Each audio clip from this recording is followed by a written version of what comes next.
তো এরপর লেখা রয়েছে এখানে, জনগণের প্রতি অবহেলাকে আমি সবচেয়ে বড় জাতীয় পাপ মনে করি। কোনো রাজনীতি থেকেই কোনো ফল পাওয়া যাবে না যতক্ষণ না বাংলাদেশের সাধারণ মানুষ আবার সুশিক্ষিত হয়, পর্যাপ্ত আহার পায় এবং যথেষ্ট যত্ন লাভ করে। আমাদের শিক্ষার জন্য তারা অর্থ দেয়, তারা আমাদের মসজিদ আর মন্দির করে দেয়, কিন্তু পরিবর্তে তারা পায় পদাঘাত। ওকে, বাস্তবিক পক্ষে তারা আমাদের কৃতদাসের মতো। আমরা যদি বাংলাদেশকে পুনর্জাগরিত করতে চাই তবে তাদের জন্য আমাদের অবশ্যই কাজ করতে হবে। তো এই হচ্ছে প্যাসেজটা, রাইট? প্যাসেজটা আমরা দেখতে পেলাম এখানে। এবার আমাদেরকে যেটা করতে হবে, সেকেন্ড যে ট্যাকটিক্স, আমাদেরকে প্যাসেজটার ভাইবটা ধরতে হবে, যেটা আমি আগেও বলেছি। প্যাসেজের ভাইব ধরতে পারলে আমরা সবটাই জেনে যাবো। তো প্যাসেজটা দেখে আমরা প্রথমেই বুঝতে পারছি কি, তোমাদের মাথায় কি আসছে তোমরা আমাকে লিখে জানাতে পারো। আমি প্রথম প্রথম কি জিনিস লিখছি। প্রথম হচ্ছে এটা একটা মোটিভেশনাল প্যাসেজ।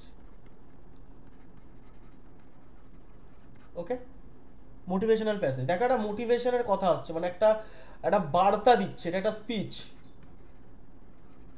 ওকে, কারণ এই যে প্যাসেজে তোমরা যদি ভাইবটা না ধরতে পারো, তোমরা কিন্তু ল্যাক করবে কিসে? ল্যাক করবে মেনলি ভোক্যাবে। তোমরা ভোক্যাব চুজ করতে পারবে না। ওকে, তো সেই জন্য কিন্তু ভোক্যাব যাতে আমরা ঠিকঠাক চুজ করতে পারি, তাই আমাদেরকে কিন্তু এটা কিন্তু দেখতে হবে। ওকে,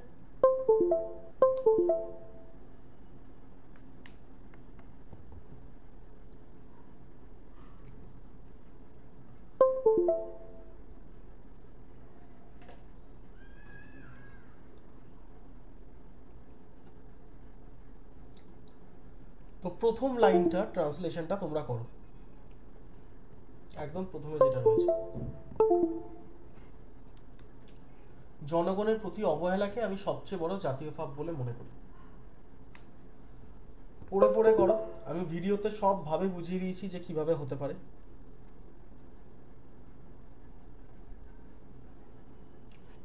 টাইম নিয়ে করো, তাড়াহুড়ো করার কোনো দরকার নেই কিন্তু।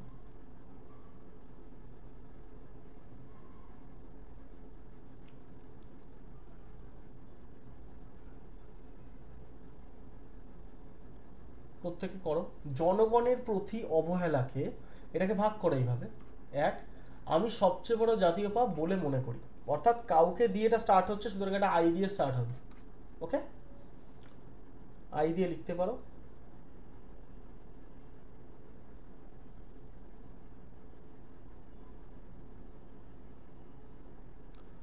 আচ্ছা, তোমরা কি কি করছো? লিপা লিখেছো I think the neglect of the people, the neglect হবে ওখানে। I think the neglect of the people to be the greatest national offence.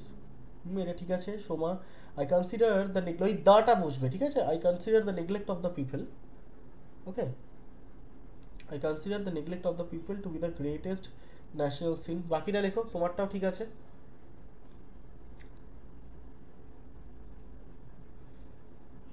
প্রত্যেকে লিখবে।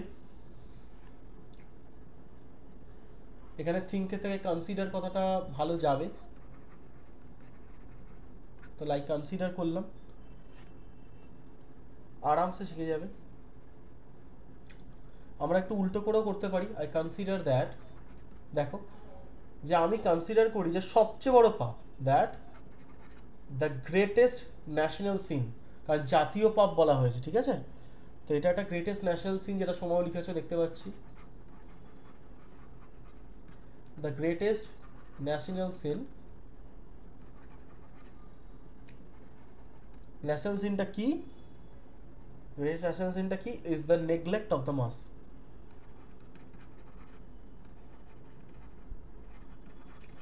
অফ দ্য মাস, মাস মানে মাসেস হবে, মাসেস। ওকে, প্রত্যেকে লেখো, I consider the neglect of the people to be the greatest national sin. হ্যাঁ, ঠিক আছে। I think the neglect of the people to be the greatest national sin. হ্যাঁ, মোটামুটি তোমরা সবাই একই রকম লিখেছো, লেখাগুলো হবে, এবং তোমরা এটাকে এইভাবেও লিখতে পারো। আই কনসিডার মানে উল্টো করে, I consider that the greatest national sin is the neglect of the masses. যে আমি মনে করি যে গ্রেটেস্ট ন্যাশনাল সিনটাই হচ্ছে মাসকে নেগলেক্ট করা, মানে জনগণকে আর কি নেগলেক্ট করা, জনগণের কথা না শোনা। সবাই ঠিকঠাকই লিখেছো বলে আমার ধারণা, ঠিকঠাক হয়েছে। ওকে, পরের যে লাইনটা আছে ওটা একটু লেখো। কোনো রাজনীতি থেকেই কোনো ফল পাওয়া যাবে না যতক্ষণ না বাংলাদেশের সাধারণ মানুষ আবার সুশিক্ষিত হয়, পর্যাপ্ত আহার পায় এবং যথেষ্ট যত্ন লাভ করে। আমি জানি এইটা একটা লম্বা লাইন, তো সময় নিয়ে লেখো, সুন্দর করে লেখো, আমি দেখি কে কত ভালো করে এটা লিখতে পারো।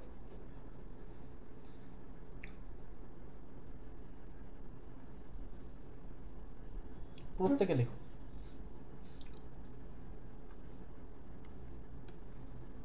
আমি এইখানটাতে লিখবো লাইনটা।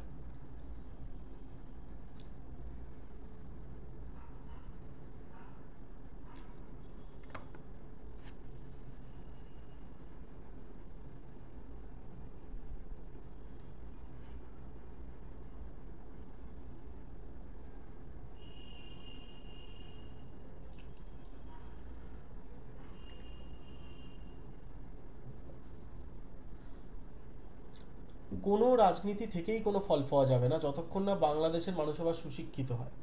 তো এইভাবেই আমরা এটাকে করবো, যে পলিটিক্স থেকে আমরা কোনো ইয়ে পাবো না আর কি, ভ্যালু পাবো না। পর্যাপ্ত আহার মানে হচ্ছে ওয়েল ফেড ইংরেজিটা, ওকে। আর যথেষ্ট যত্ন নাম ওয়েল কেয়ার্ড বা প্রপারলি নার্চার্ড, প্রপারলি কেয়ার্ড, এইসব হবে। ইজি আছে।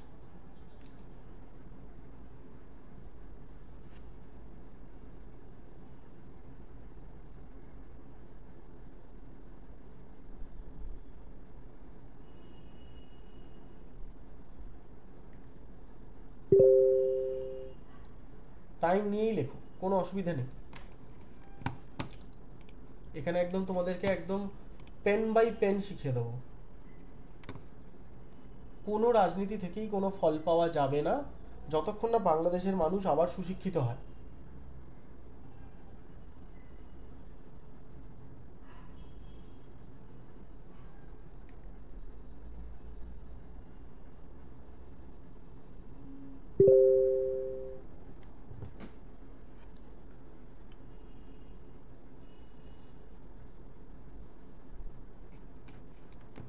প্রত্যেকে লেখো, আনসার করো।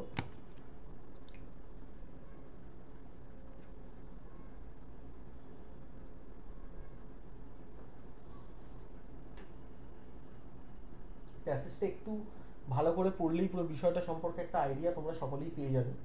এই জন্য দেখবে আমি যতগুলো ভিডিও দিয়েছি অলরেডি বোধহয় 6টা 7টা তো দিয়েই দিলাম, তাতে পুরো প্যাসেজের ডিটেলটা কিন্তু বারবার করে আমি বলেছি দেখতে।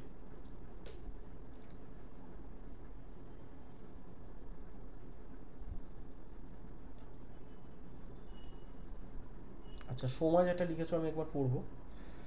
লিখেছো there will be no results from politics until the common people of Bangladesh are again well educated, comma হবে ওয়েল এডুকেটেড, অ্যাডিকুয়েটলি ফেড হবে, ওটা ওটা অ্যাডিকুয়েট ফেড নয়, ওটা ওখানে হচ্ছে adequately fed and properly cared. Okay, properly cared, CARED। Okay, just এইটুকু ঠিক করে নাও, বাকি লেখাটা ঠিক আছে, বাকি লেখাতে নম্বর পাবে। তোমার তো ইংরেজি যথেষ্ট ইমপ্রুভ করেছে, ভালো লাগছে দেখে। কারণ এটাই দরকার ছিল, আমি এতটা ডিটেলে ট্রান্সলেশন শেখাচ্ছি। আমার যা ধারণা কম্পিটিটিভ সার্কেল এর আগে হয়নি, তোমরা যে ক্লাসেসগুলো পাচ্ছ বা যে ডিটেলে আমি ইংরেজিটাতে আমি মন দিয়েছি, কারণ জিএসের যে সাবজেক্টগুলো আছে আমরা অনেক এগিয়ে আছি জিএস সাবজেক্টে। জিএস সাবজেক্ট এখন যথেষ্ট একদম একদম মানে কি বলবো, একদম ঝটিকা সফরে যাচ্ছি আমরা জিএসে। তো সেক্ষেত্রে এবার আমাদেরকে কম্পালসারিতে মন তো দিতেই হবে। কম্পালসারি 1-1.5 বছর প্র্যাকটিস করলে আরামসে কম্পালসারি ক্র্যাক করে বেরিয়ে যাওয়া যাবে। তো সেক্ষেত্রে যে জিরোতেও আছো সেও ভয় পেও না, আমি যতক্ষণ আছি শিখে যাবে, অসুবিধা নেই। লিপাকে লিখছো no politics will get any results until the common people of Bangladesh are again well educated, adequately fed and adequately cared for. Adequately cared, okay, বা ওয়েল কেয়ার্ড ফরও করতে পারো, ঠিক আছে। দুজনেরটাই হয়েছে। আর কি কেউ লিখছো আমাকে একবার জানাও, এলস আমি মুভ অন করবো। ছোটো ছোটো মিস্টেক কিন্তু খুব ম্যাটার করবে। ঠিক লিখেছো? আচ্ছা, তনুশ্রী লিখছো, ঠিক আছে, লেখো।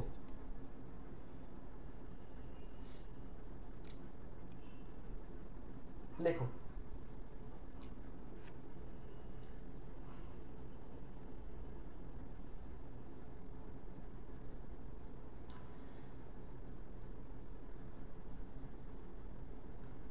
কোনো অসুবিধা নেই, সুন্দর করে লেখো লেখাটা। দুজনেই লেখাটা খুব ভালো লিখেছো, নম্বর পাবে। তো এবার আমি বাকিদেরটা দেখি। বেসিক্যালি লেখাটা এইভাবেই হবে যে there will be no results, বা তোমরা কোনো রেজাল্ট নেই বেসিক্যালি, ওকে, এইভাবেই হবে। আর একটু ভালো করে যদি লিখতে চাও তাহলে আমি এখানে একটা দেখাচ্ছি, মানে নাম্বার কিছু যে খুব আলাদা হবে না, 70-80%-এর মতো হয়তো আলাদা হবে, মানে 20% হয়তো এদিক ওদিক হবে। সেটা হচ্ছে এই দেখো আমি এখানটাতে লিখে দিচ্ছি, নো অ্যামাউন্ট, ভালো করে দেখো, নো অ্যামাউন্ট অফ পলিটিক্স, ওকে তোমাদের লেখাও কিন্তু ঠিক আছে, আমি জাস্ট আর একটা পার্ট দেখিয়ে দিচ্ছি, no amount of politics would bear any value, দিয়ে বাকি যেটা তোমরা লিখেছো, no amount of politics would bear any value, ওকে।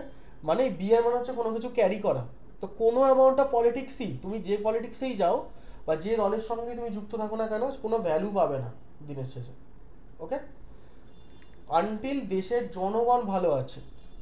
তো এইভাবেও তোমরা স্টার্টটা করতে পারো, যেটা ধরো তোমরা অনেকেই খুব সুন্দর একটা স্টার্ট করেছো, there will be no results from politics, খুব সুন্দর একটা স্টার্ট, সাধারণ একটা স্টার্ট, নম্বর কাটবে না, স্বচ্ছ একটা স্টার্ট।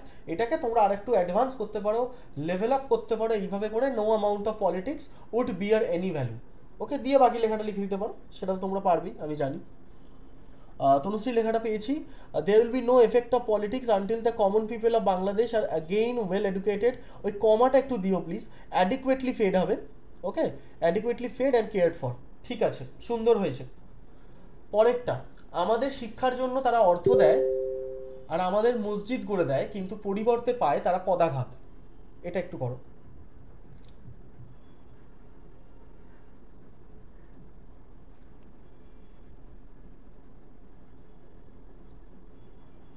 আচ্ছা, মসজিদের ইংরেজিটা অনেকের স্পেলিং মিস্টেক হয়, আমি ওটা লিখে দিচ্ছি, MOSQ, দেখতে পাচ্ছ তোমরা প্রত্যেকে আশা করছি, QUE, আর এখানে যেহেতু অনেক মন্দির মসজিদের কথা বলা হচ্ছে এস হবে, লেখো।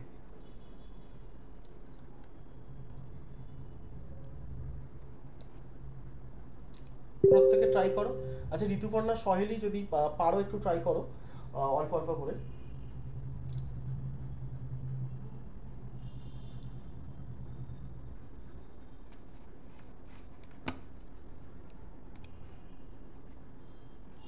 আমার খুব ভালো লাগছে যে আমি বেশি দিন হয়নি এই স্পেশাল ক্লাসটা স্টার্ট করিয়েছি, এবং তাতে তোমাদের ইংরেজি ডেভেলপমেন্ট বেশ তাড়াতাড়ি হচ্ছে, দিস ইজ হোয়াট এক্সপেক্টেড।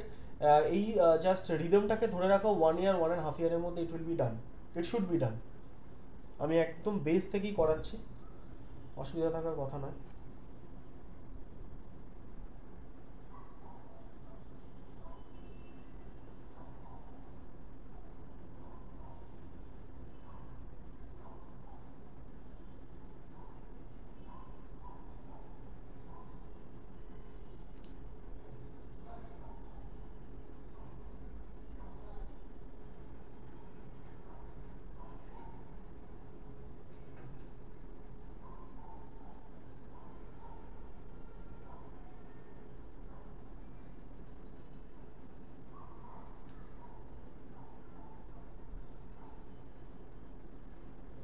প্রত্যেকেই লেখো। হ্যাঁ, তো তোমরা যেটা লিখেছো, একজন লিখেছো, they give money for education, they build our mosque and temples, but instead they get trample, এটাই লিখেছো তো?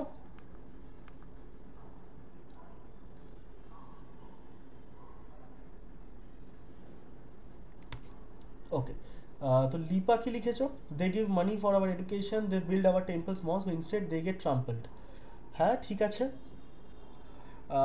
দে গেট ট্রাম্পলড সবই ঠিক আছে। এই ট্রাম্পলড বা ট্রাম্পলস, এই যে শব্দটা, এটা হচ্ছে ঠিকঠাক শব্দ, কোনো অসুবিধা নেই, ভালোই লিখেছো, এবং এইটাকে কোনোভাবেই ডেভেলপ করার কোনো দরকার নেই, ওকে, এটা ঠিকঠাক আছে, যে they pay for our education, they build our mosques and temples, and temples, in return they get kicks, ঠিক আছে, একদম ঠিক আছে, দে গেট ট্রাম্পল, ঠিক আছে। আহ, এর পরেরটা লেখো, বাস্তবিক পক্ষে তারা আমাদের কৃতদাসের মতো, আমরা যদি বাংলাদেশকে পুনর্জাগরিত করতে চাই তবে তাদের জন্য আমাদের অবশ্যই কাজ করতে হবে। আমি আরেকবার পড়ে দিচ্ছি, বাস্তবিক পক্ষে তারা আমাদের কৃতদাসের মতো, আমরা যদি বাংলাদেশকে পুনর্জাগরিত করতে চাই তবে তাদের জন্য আমাদের অবশ্যই কাজ করতে হবে, এটা করো।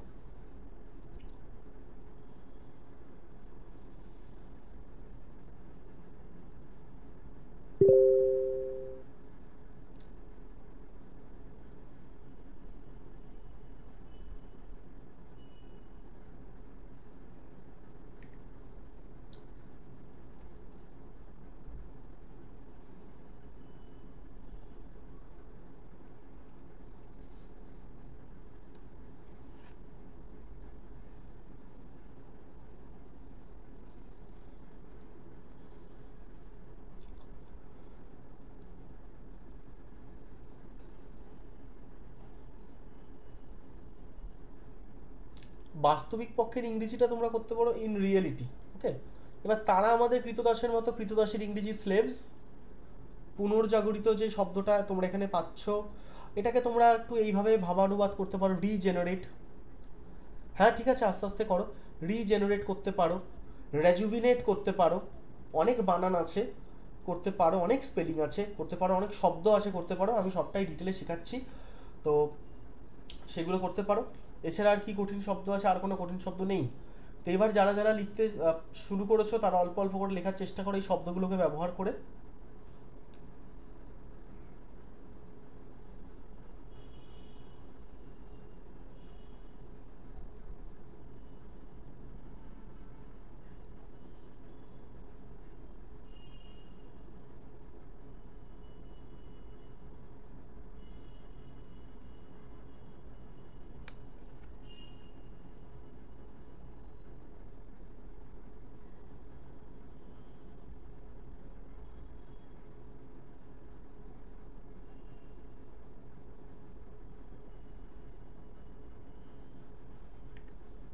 লেখো প্রত্যেকে।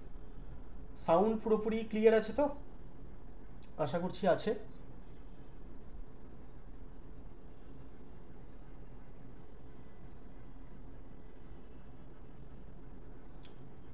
বাস্তবিক পক্ষে তারা আমাদের কৃতদাসের মতো।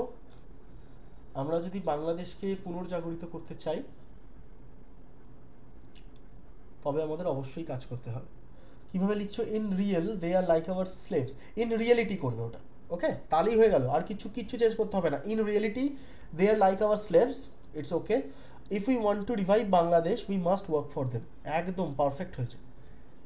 এবারই এইরকম যেহেতু তোমরা একটা ভাষায় লিখছো, এখানে আরও তোমরা যেরকমভাবেই লেখো সেটাও তোমাদের মতো করে পারফেক্ট হতে পারে, এটা ঠিক আছে। বাকিরা কীভাবে লিখছো একটু দেখাও। রিভাইভ ঠিক আছে, ঠিক লিখেছো। বাংলাদেশকে যদি রিভাইভ করা যেতে পারে, ভালো লেখা হয়েছে। প্রত্যেকে কিন্তু এই যে আর কি ট্রান্সলেশনগুলো আছে একটু সেভ করে রেখো।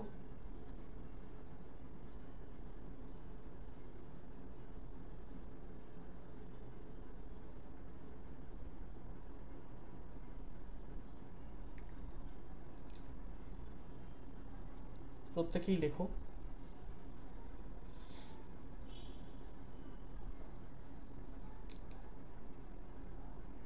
আই এম রিয়েলি হ্যাপি যে ট্রান্সলেশনগুলো সত্যি তোমরা ধরতে পারছো।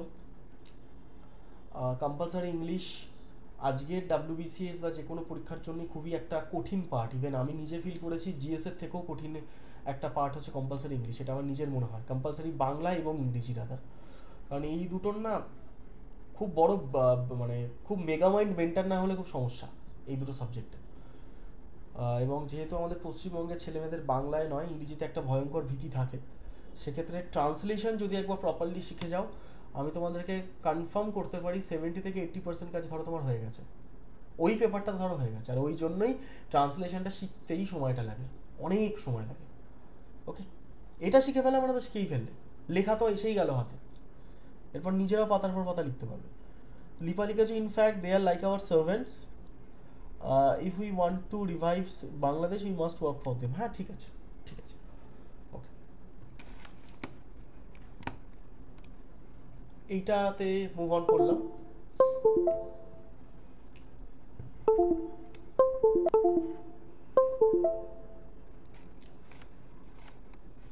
এই যে সেন্টেন্সটা আছে এটাতে মুভ অন করছি। তোমাদের সামনে আশা করছি লেখা আছে, এইটা করবে।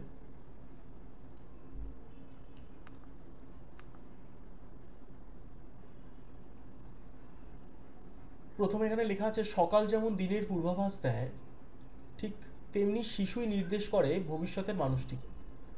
সে যেন সফুট সন্মন্য পুষ্পকলি, আগামী দিনের নাগরিক সে, ভবিষ্যৎ সেই করবে পরিবারের অন্ন সংস্থান। একটি শিশু তার পথ বেছে নিতে পারে না, এক যুবক তার পেশা নির্বাচনের ক্ষেত্রে অসুবিধায় পড়ে, তাদের অল্প বয়স এবং অভিজ্ঞতার অভাব তাদের পথে বাধা সৃষ্টি করে। সিম্পল।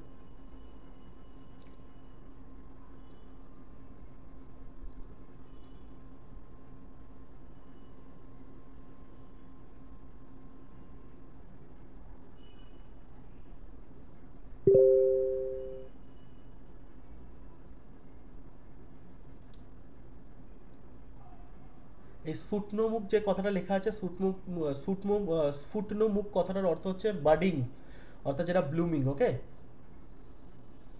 মানে এত কঠিন যে বাংলা লেখা আছে, মানেটা খুব সহজ, কিন্তু বাঙালিদের এটা চিরকাল স্বভাব ছিল। জাস্ট বাডিং মানে যেটা প্রস্ফুটিত হচ্ছে, সেটারই মানে, সিম্পল মানে। অসম্ভব কঠিন দেখতে হয়তো বানানটা, কিন্তু মানে বাডিং। আমি উপরে লিখে দিচ্ছি। ভাষা ভয় পেলে ভাষা শেখা হবে না।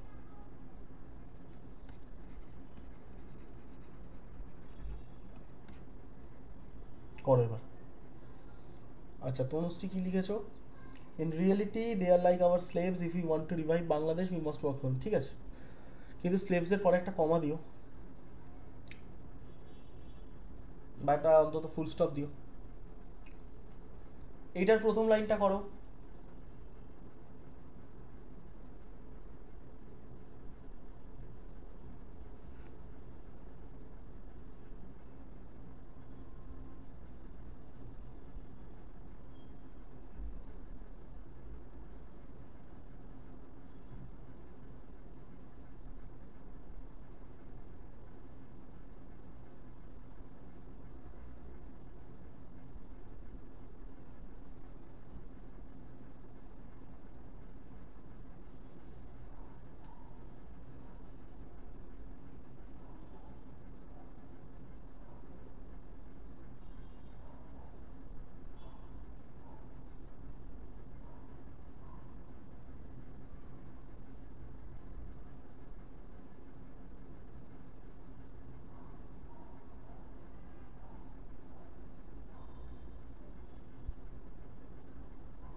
লেখো প্রথমটা, সকাল যেমন দিনের পূর্বাভাস দেয়, ঠিক তেমনি শিশুই নির্দেশ করে ভবিষ্যতের মানুষটিকে। কি লিখছো? As the morning foretells the day, so the child foretells the future human. Future human কথাটা একটু অদ্ভুত লাগছে, ওটাকে একটু ঠিক করো। ঠিক করে আরেকবার লেখো লিপা। ঠিক হচ্ছে, আরেকবার লেখো। তুমি পারবে, মানে তোমার লেখাটাকে রেকটিফাই তুমি করে ফেলতে পারবে, ওটাই আমার কাজ করা। এটা খুব সহজ করেও লিখে দেওয়া যায়। এটা সহজ এরকম হতে পারে, the child shows the man as the morning shows the day. সিম্পলভাবে লিখে দেওয়া যায়, জাস্ট অ্যাজ বেড়ে দাও, মাঝখানে লাইন দুটো হয়ে যাবে। বাট এটা তো ফোরটেলস কথাটা খুব সুন্দর হয়েছে। বাকিটাও লেখো, কঠিন কিছু নয়, লেখো বাকিটা, একদম সহজ। আমি সকলকেই অনুরোধ করব, তোমরা যতটা ট্রাই করবে, মাথায় রাখবে নিজের কমফর্ট জোনের বাইরে কিন্তু আসতে হবে যে কোনো সাবজেক্টে, তবে গিয়ে কিন্তু কাজটাই হবে।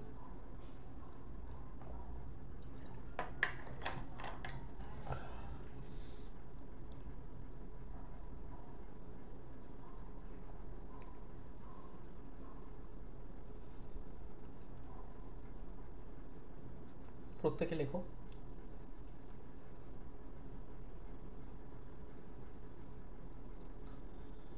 The child shows the man as the morning shows the day. আমি এখানে লিখে দিচ্ছি, তোমরা প্রত্যেকে তোমাদের মতো লিখছো, আমি এখানে আরও একখানা এরকম প্যাসেজের মানে একটা লিখে দিচ্ছি। সোমা লিখেছো as the morning foretells the day, so the child foretells the future of this man. হ্যাঁ ঠিক আছে, অসুবিধা নেই কিছু, কিন্তু এটাকে খুব সহজ করে সুন্দর করে লিখে দেওয়া যায়। দেখো এখানে দ্য চাইল্ড, ওকে দেখো তোমরা ভালো করে এটা লেখাটা দেখলেই বুঝে যাবে। The child shows the man, দেখা যাচ্ছে? দেখো the child shows the man as, বাকিটা তোমরা জানো, অ্যাজ দ্য মর্নিং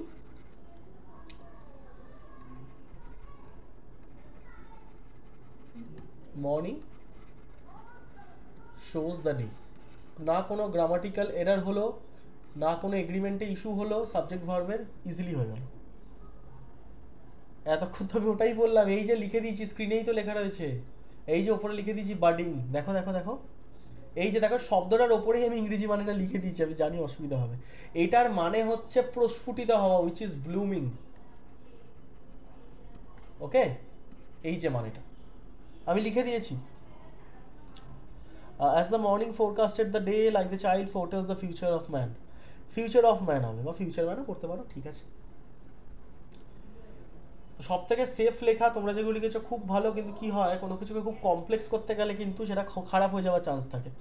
ওকে, সেই জন্য এখানে যেটা লিখলাম, the child shows the man as the morning shows the day, এটা তো তুমি ফুল মার্কসই পেয়ে যাবে, মানে যে নাম্বারটা তুমি এটা লিখলেও পেতে, এটা লিখলেও পাবে। ওকে, এরপরের লাইনটা কি আছে, সে একটা প্রস্ফুটিত পুষ্পকলি এরকম কিছু একটা লেখা আছে, ওটাকে লেখো।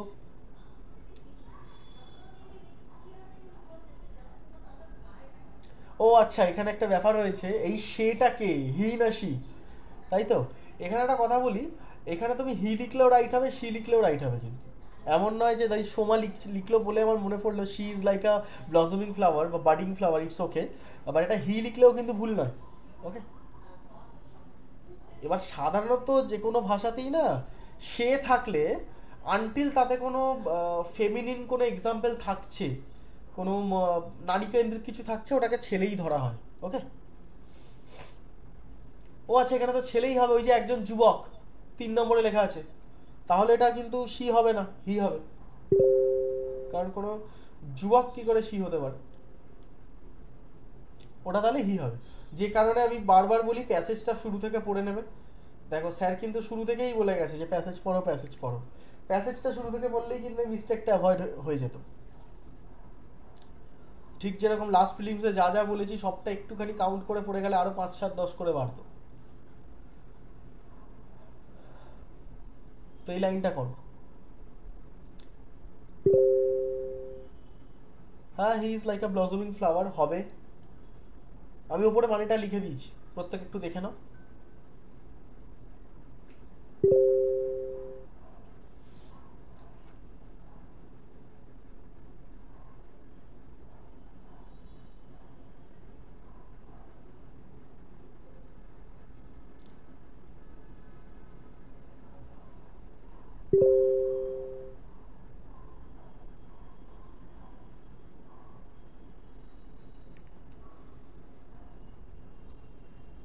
হি is like a blossoming flower, হ্যাঁ ঠিক আছে। এরপরেরটা, আগামী দিনের নাগরিক সে, তোমাদের সামনেই লেখা আছে আগামী দিনের নাগরিক সে। নাগরিকের ইংরেজি হচ্ছে সিটিজেন, CITIZEN। ওকে, CITIZEN।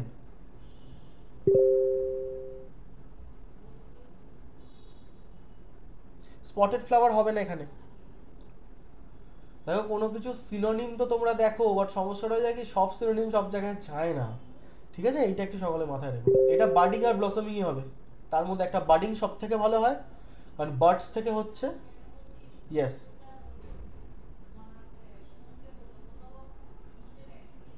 অনেকটা ব্লুম করলে তারপর হি মাইট গেট স্পটেড, তার আগে না।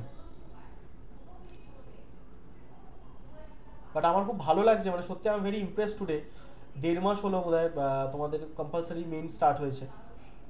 ভালো লাগছে, রেসপন্স সত্যি খুব ভালো, তোমাদের শেখার রেসপন্সটা আমার কাছে চিরকাল একটা জিনিস ম্যাটার করেছে, একটা স্টুডেন্ট তাকে সিভিল সার্ভেন্ট বানাবো, কিন্তু রেসপন্স ভালো আসা উচিত, খুব ভালো আসছে। হি is a citizen of future, হ্যাঁ ঠিক আছে। এবার সিটিজেন অফ ফিউচার কথাটাকে না আমরা এখানে ব্যবহার করব না, হ্যাঁ he is a citizen of tomorrow ব্যবহার করবো, রাইট। আগামী দিনের নাগরিক, আগামী দিনের পথিক, এই যে কথাটা হয় না আমাদের দেশ রিলেট যখন করি, বাংলাদেশ ভারত ওটা তো দেশই তো দিনের শেষে, তো এখানে হবে যে he is a citizen of tomorrow, right, মানে একটু বেশি অ্যাপেলিং শুনতে লাগবে। ওকে, তো he is a citizen of tomorrow,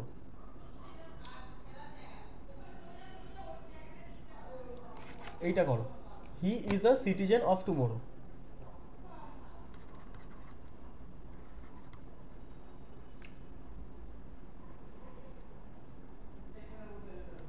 আর এটা কিন্তু এ হবে না, দা হবে,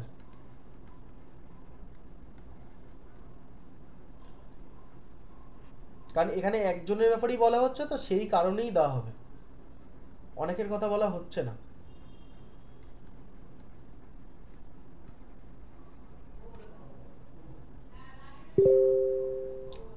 he is the citizen of tomorrow.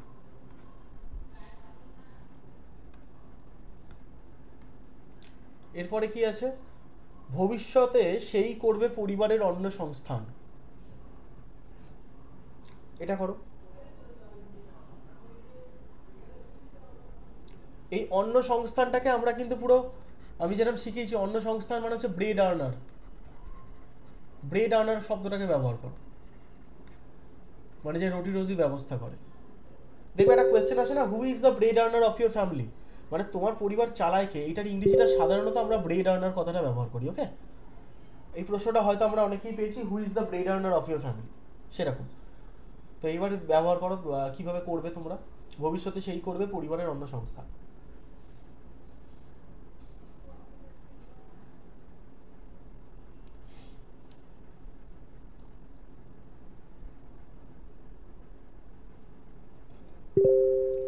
প্রত্যেকেই।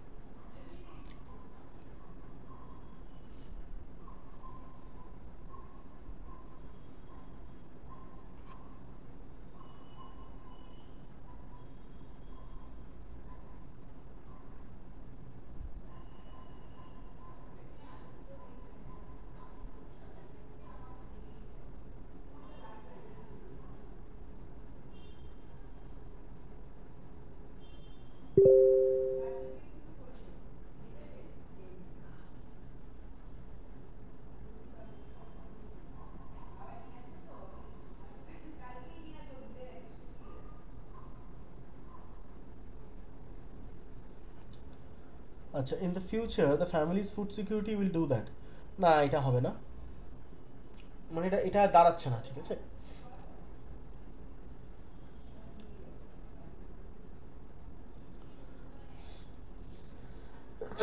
সরি, তোমরা ব্রেড আর্নার শব্দটা ব্যবহার করেই লেখো, সুবিধা হবে তোমাদের। অর্থাৎ অন্য সংস্থান যে সে করবে, সে কার করছে একটু এইভাবে ভাবো, সে ফ্যামিলির করছে। খুব সিম্পল, তোমরা এরকম করতে পারো, he is the future bread earner of the family, একদম সিম্পল। দেখো এবার, ব্রেড উইনার নয়, ব্রেড আর্নার। আমি একটু ক্লিয়ার লিখে দিচ্ছি, দেখো, বি আর ই দেখা যাচ্ছে, এটা ব্রেড। ওকে, এবার এটাকে যে আর্ন করে, ই এ আর এন, ব্রেড আর্নার। এবার এটার সাথে যখন ইয়ার করলাম, ব্রেড আর্নার হয়ে গেল, ব্রেড আর্নার। তো এটা কীরকম হতে পারে লাইনটা, লাইনটা এরকম হতে পারে, he is the future bread earner of his family.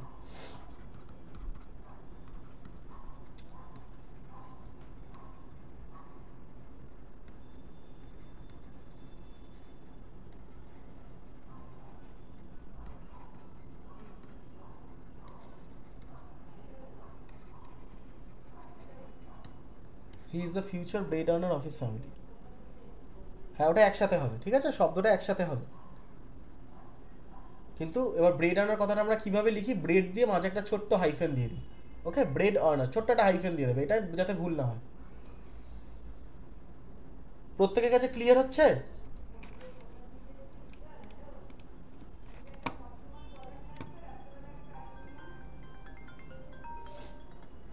প্রত্যেকে বুঝতে পারছি, in the future he will do the families, না না না, এটা এইভাবে দাঁড়াবে না, ওটা হচ্ছে he is the bread earner, এখানে হি উইল ডু হবে না, বুঝেছো? He is the one. ধরো কেউ সুপারম্যান, আমরা বলবো হি উইল ডু সুপারম্যান, ওরকম ব্যাপার। তো he is the bread earner, bread earner এখানে একটা টার্মই। দেখো আমি লিখে দিয়েছি, he is the future bread earner of his family, এখানে এটা একটা টার্ম, ঠিক আছে? ক্লিয়ার তোমাদের সকলের কাছে? একদম একদম। নেক্সট হচ্ছে কি যেন লেখা, একটি শিশু তার পথ বেছে নিতে পারে না, এটা করো। একটি শিশু তার পথ বেছে নিতে পারে না, খুব স্বাভাবিক সেটা। কি লিখলে, child can't choose his path, right. কিন্তু দুঃখ হচ্ছে এইখানটাতে কি করতে হবে, এখানটাতে ক্যানট লিখবে, ঠিক আছে, কান্ট লিখবে না। মানে there might be a lack of the marks. হ্যাঁ, মানে আমি জানি তুমি ঠিকই লিখছো, বাট সব জায়গায় ওটা লেখা যাবে না। কথাটার মানে এক, কিন্তু অনেক ওই মানুষের অনেক ব্যবহার, মানে কোথায় কি ব্যবহার করতে হবে এই ব্যাপারটা একটা থাকে, তো সেই কারণে।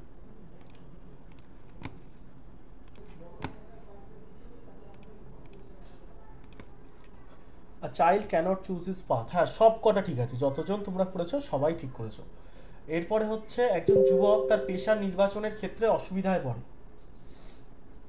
এটা করো। আচ্ছা, নির্বাচনের ক্ষেত্রে যেটা আছে এটাকে তোমরা করতে পারো যে যখন সে তার প্রফেশন পিক করছে, মানে তার প্রবলেমটা প্রফেশন পিকিংয়ে হতে পারে, পিকিং আপ যেটা করি আমরা, যে প্রফেশন কোনটা নেব সেই সময়টাতে হতে পারে। ওয়াইল চুজিং, পিকিং আপ, এরকম অনেক শব্দ আছে, আমি বলে দিলাম, এবার তুমি দেখো ওটাকে তুমি জাস্ট বিল্ড করো।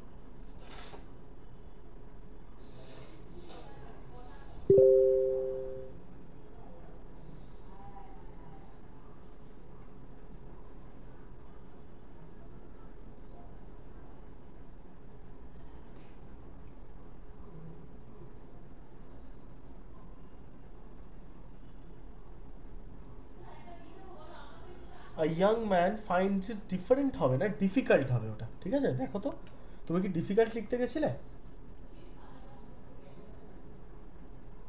আ young man finds it difficult to choose his profession হতে পারে। বাকিটা লেখো। ওটা আবার ডিফারেন্টই হয়ে গেছে অটো কারেক্টে।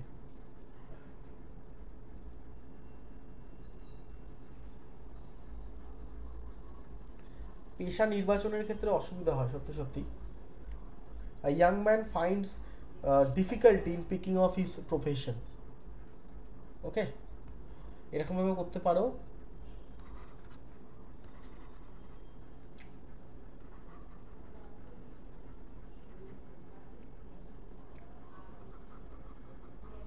আ ইয়াং ম্যান ফাইন্ডস ডিফিকাল্টি, তোমরা যেটা লিখেছ আর কি, আমি তোমাদের লেখাটাকেই দেখাচ্ছি।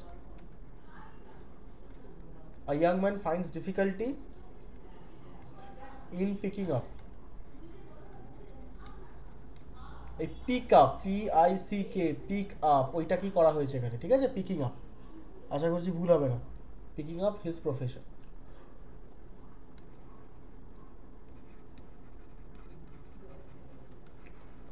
বাস ডান। এই লাইনটা, young man finds it difficult to picking up, to picking up হবে না, in picking up. Okay, to choose হতে পারে, ইন পিকিং আপ আইএনজি আছে, দেখেছো তো? টু এর পরে V0, ম্যাক্সিমাম সেন্সে V0, মানে ভার্বের কোনো চেঞ্জ হবে না। আচ্ছা, এরপরে কি আছে? তাদের অল্প বয়স এবং অভিজ্ঞতার অভাব তাদের পথে বাধা সৃষ্টি করে।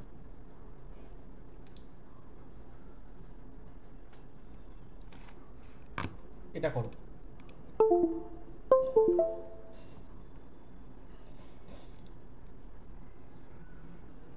তাদের অল্প বয়স এবং অভিজ্ঞতার অভাব তাদের পথে বাধা সৃষ্টি করে, এটা খুব ন্যাচারাল একটা ব্যাপার। ট্রান্সলেশন করতে করতে একটা বাই প্রোডাক্ট হচ্ছে আমরা না অনেক কিছু লিখতে শিখে যাই।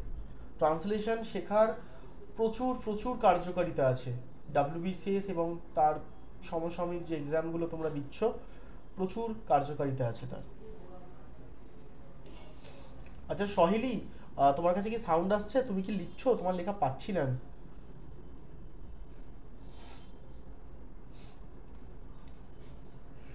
Their young age and lack of experience put obstacles in their way. হ্যাঁ ঠিক আছে, চলবে।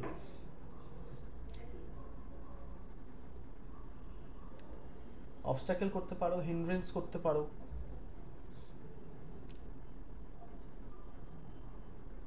সহেলি, আমার কি সাউন্ড আসছে? তোমরা কি আমার সাউন্ড শুনতে পাচ্ছ? কারণ আমার যেহেতু অনেকগুলো ডিভাইস দিয়ে পড়াচ্ছে, আমি কি সবার দেখতে পাচ্ছি না।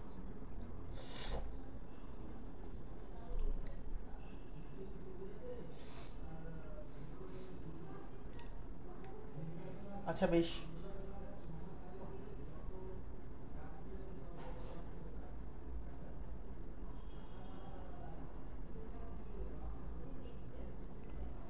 করো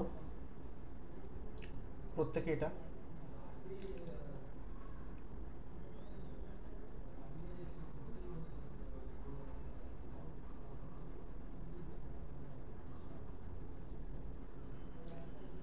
আশা করছি বুঝতে পারছো তোমরা প্রত্যেকেই যে কি ছোট ছোট মিস্টেকগুলো আমরা করতে পারি। আর অতগুলো সাবজেক্ট যখন তোমরা একসাথে পড়ছো, অত লম্বা একটা এক্সামের প্রিপারেশন নিচ্ছ, যে লম্বা প্রিপারেশন নেওয়ার মধ্যে কঠিনটাই হচ্ছে শুধু ধৈর্য রাখা, বাকি কিন্তু এক্সাম যে বিশাল কঠিন এমনটা না। WBCS এবং UPSCর মূল সমস্যাটা হচ্ছে যেটা সিলেবাসটা অনেক বড়, এবং এরকম সিলেবাস তোমরা গ্র্যাজুয়েশনেও 3 বছরে দেখেছো। তো সেক্ষেত্রে ওখানে যখন এই ধরনের ছোট ছোট মিস্টেকগুলো হবে সেক্ষেত্রে মার্কস অনেকটা কাটতে পারে। সেই জন্য বারবার প্র্যাকটিস থেকেই একমাত্র এই মিস্টেকগুলোকে রেকটিফাই করা যেতে পারে, আর এই প্র্যাকটিসটা করতে হবে। Their young age and lack of experience put resistance in their way. হ্যাঁ, ভালো হয়েছে, ভালো হয়েছে। তোমাদের যদি এই পার্টটা তোমরা ধরে রাখতে পারো তো it will fetch really nicer marks. আর কেউ লিখছো কি? একবার প্লিজ রেইজ হ্যান্ড করো, আমি তাহলে তারটা পড়বো।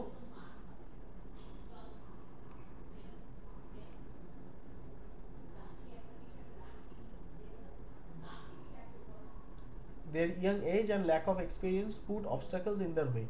ঠিক আছে, ওকে। তনুশ্রী কি লিখছো?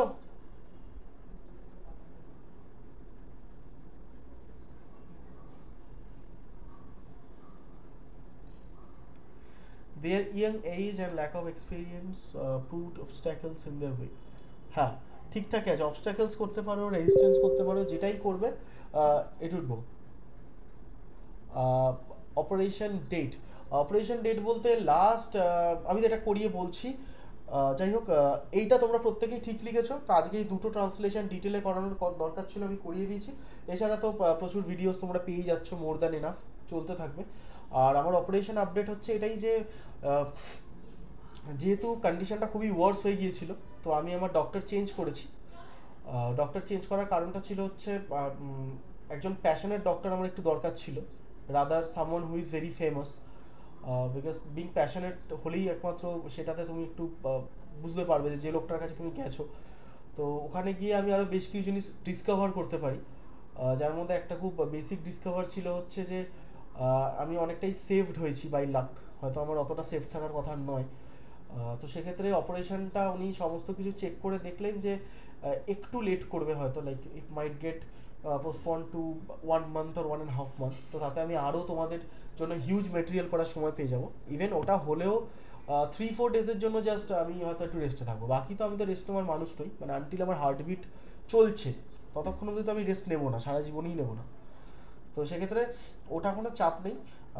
এবার দেখি ওনারা মার্চ এন্ড বা এপ্রিল কিছু বলেছেন। অ্যাকচুয়ালি বিষয়টা হচ্ছে কি, এইখানে কোনো কিছু ফিক্স নেই, কারণ এখানে অলরেডি আমার কন্ডিশনটা কখন ওয়ার্স হয়ে যাবে, কখন ভালো থাকবে কিছুই বলা যাচ্ছে না, কিছু বোঝা যাচ্ছে না। তো সেক্ষেত্রে এই জন্য আর কি বারবার আমাকে চেক আপে থাকতে হচ্ছে, ডাস্ট থেকে বেঁচে থাকতে হচ্ছে বিভিন্ন বিষয় থেকে। কারণ আমি যেটা বাঁধিয়ে এনেছি, আমার আগে যারা যারা বাঁধিয়ে এনেছে তাদের মধ্যে 50-60% মানুষ মারা গেছে, এই হচ্ছে ব্যাপার। তো আমি সেগুলো তো কিছু